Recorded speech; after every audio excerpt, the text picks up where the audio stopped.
Namaskaram, my curious little king. Before we even light the deepam, tell me, why do we wake up before the sun and greet it with our palms joined? Why can't we just sleep in like other boys? Good question, Amma. My friend Ramu's Tata says, just do it, no questions. But I want to know perfectly, why all the Archana and the Tarpana? It's not for us, is it?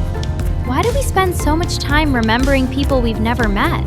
Ah, Chinmaya, that is a question fit for a true seeker of Dharma. You are right, it's not just for us. It is the very first lesson of the Mahabharata and the greatest duty a son has. Do you often feel confused about your duties? The story of the ascetic Jaratkaru gives us the clearest answer. Imagine, my sweet son, a single tiny root of grass, and on that root, hanging upside down, are all your great-grandparents, your ancestors. They are pale, miserable, and praying to not fall into a dark, bottomless pit.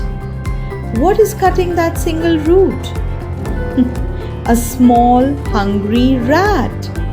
That rat, my darling, is nothing but time itself, chewing away at the one thing connecting you to your past. This is the exact site that greeted a great powerful sage named Jaratkaru. Jaratkaru was an amazing man, Chinmaya. He was like your superhero action figure, but for spirituality. He was so powerful in his tapasya that he had almost consumed his own body with his power. That's what his name means, one who consumed his body. He decided, I don't need a house, I don't need a wife, I only need to meditate and be one with the divine. Wow, so he was like an Avenger, but fighting spiritual bad guys? But Amma, if he was so strong and good, why were his Pithris in that terrible ditch? Doesn't being a great person automatically help your family? Ah, excellent question. That is the deepest teaching. The ancestors told Jaratkaru, we are hanging here because you are unmarried and have no child. When your life ends, our entire lineage is finished. There will be no one left to do the simple rites, the tarpana and the annual shraddha for us. Without that connection, we will fall into the darkness. Think of it like a beautiful long chain, Chinmaya. Each person is a link. The tarpana is like the gentle water that keeps the chain cool and strong. The tadina is like the strong link you weld every year to keep the chain from breaking. If Jaratkaru didn't marry, he would be the last link. The whole chain would snap. Oh, so his tapasya was great, but it was also a little selfish because he forgot his duty to the chain? Exactly. Duty is greater than personal desire.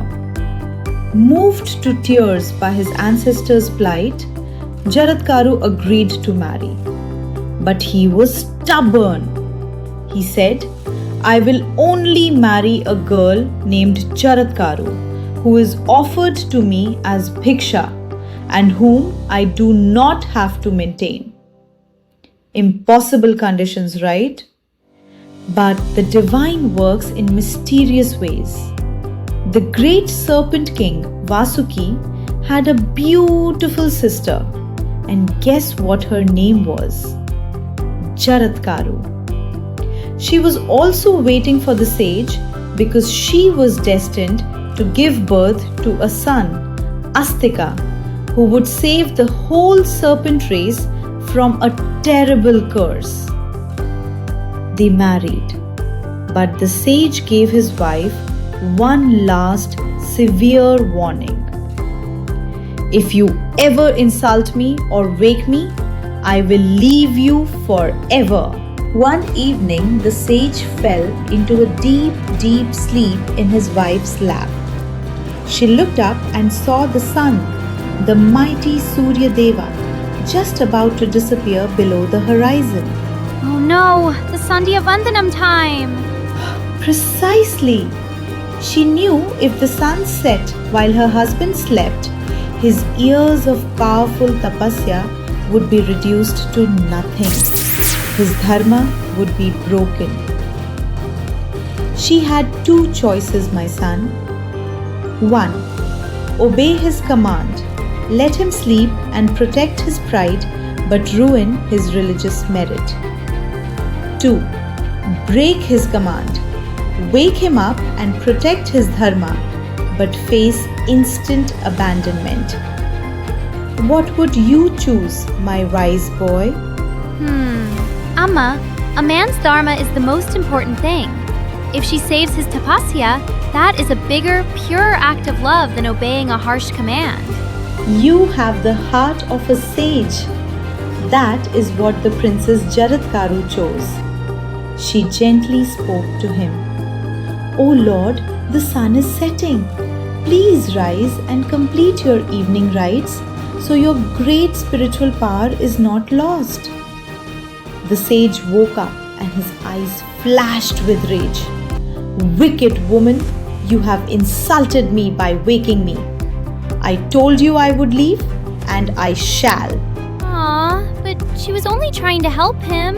She wept and explained her pure intention. Jaratkaru, the wise sage, finally looked into her eyes and understood the power of her selfless love and her commitment to his dharma. He smiled and spoke his last words to her. O fair-faced one, thou hast not sinned against me. I know you did it for my dharma. I shall leave now, but listen. A son has been begotten in thee, O beautiful one. He will be the greatest sage. His name shall be Astika. The great sage Jaratkaru could leave his wife because his duty to his ancestors was done. The chain was saved.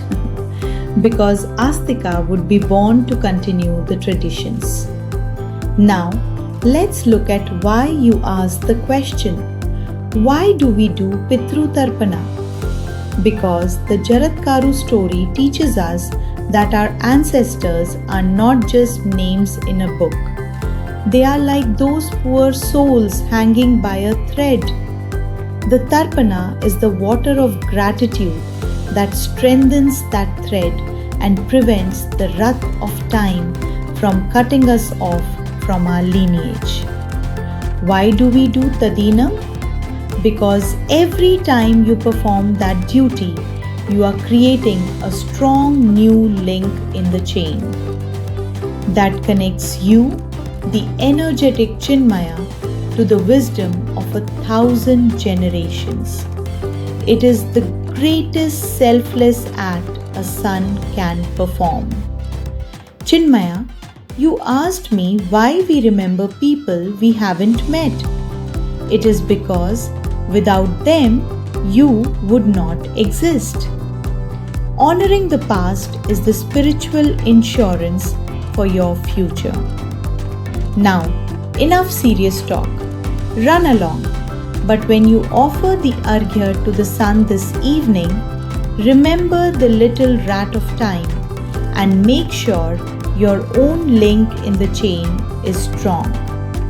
If the moral of Dharma over selfish command resonated with you, hit subscribe and leave a comment with which Mahabharata character you want Amma to talk about next.